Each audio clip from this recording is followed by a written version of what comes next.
da Comissão Nacional de Eleições e dos juízes conselheiros do Conselho Constitucional. No passado, durante a candidatura, a tentativa de candidatura da CAD, tivemos aquele barulho que tivemos e alguns até chegaram a dizer que a Frelimo, a Renamo, o Movimento Democrático de Moçambique fizeram um conluio para deixar cair a CAD. E daí surge essa necessidade de alguns virem ao público defender a necessidade de despartidarização destes dois órgãos.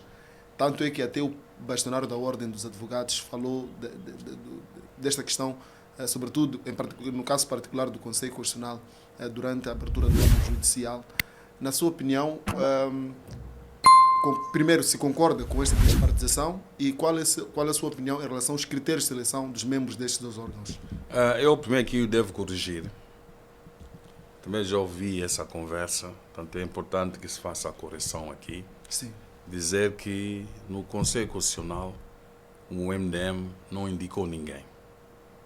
Entanto, não há nenhum juiz conselheiro indicado pelo MDM para o Conselho Constitucional.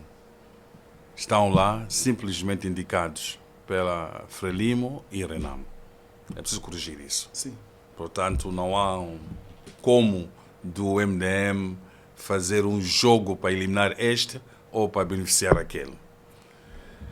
Em relação à despartidização dos órgãos, não é só para os órgãos eleitorais ou para o Conselho Constitucional.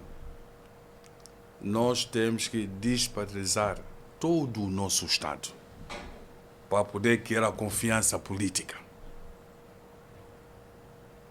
E esse processo da despartidização do nosso Estado passa necessariamente na eliminação do aspecto do partido-Estado dominante.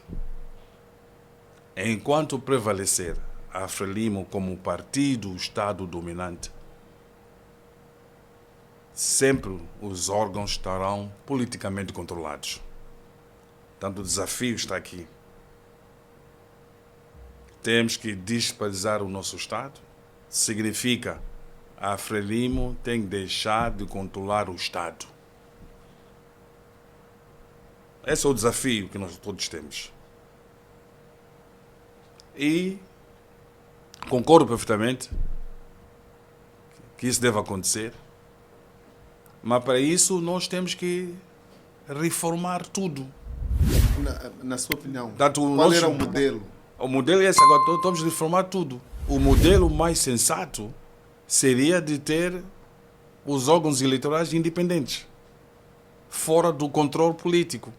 Mas como se faz isso num ambiente em que tu tens a Frelimo que ainda continua a controlar o Estado? Então significa que se vier alguém da sociedade civil, não teremos garantia se realmente é sociedade civil. Aí está, esse é o grande desafio. Esse é o grande desafio. Como é que nós podemos garantir que tenhamos órgãos eleitorais independentes numa situação em que a Frelimo continua a controlar o Estado?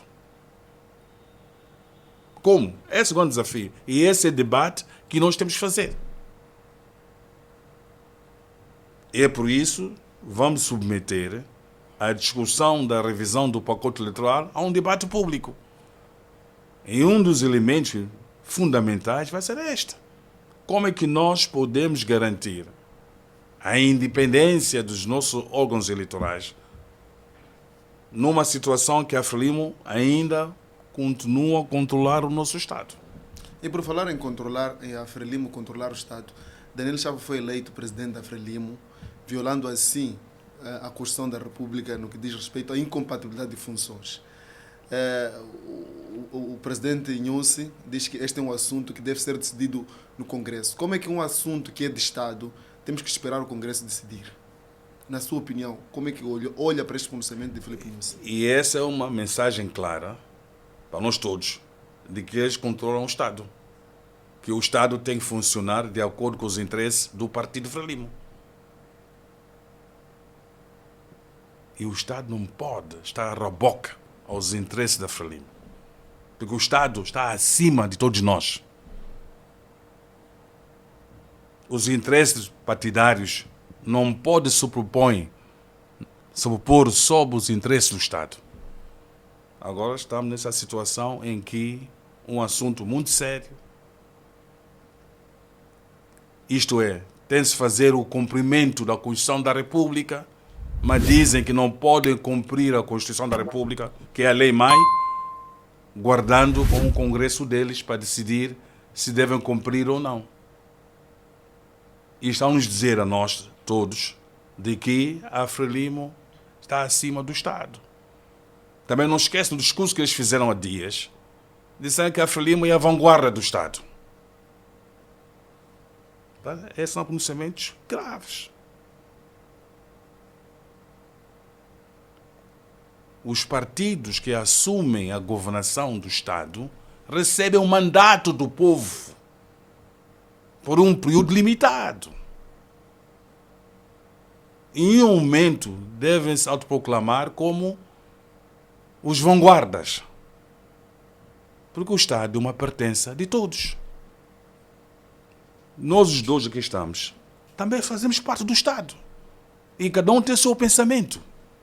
Cada um tem a sua própria forma de pensar. Mas todos somos conduzidos e orientados pela Constituição da República. E todos nós devemos obedecer à Constituição da República.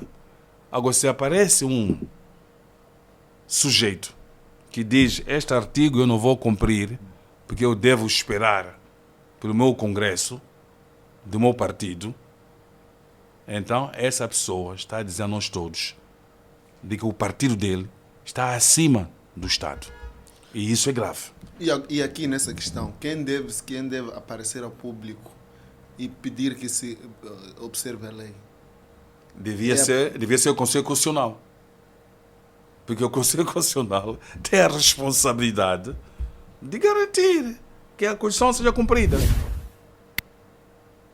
E nós todos sabemos, já uma carta anda aí no Conselho Constitucional, já há tempos, né, a questionar esse problema. E infelizmente até hoje... Acha que o Conselho Constitucional está a ser conivente com isso, quando permanece no silêncio? Porque sabemos que houve uma petição, sim, e já leva um tempo. Sim. Um silêncio desse tipo diz muita coisa. Quando o silêncio mantém silêncio, depois fecham os olhos, como aquela história do macaco, né? Fecha os olhos, fecha os ouvidos, fecha a boca, fecha os ouvidos, está a dizer: epa, não me toca. Portanto, o Conselho Constitucional está a agir assim. Neste momento, o Conselho Constitucional fechou os olhos, fechou os ouvidos, fechou a boca e também fechou as narinas em relação a essa matéria. Portanto, é um silêncio criminoso.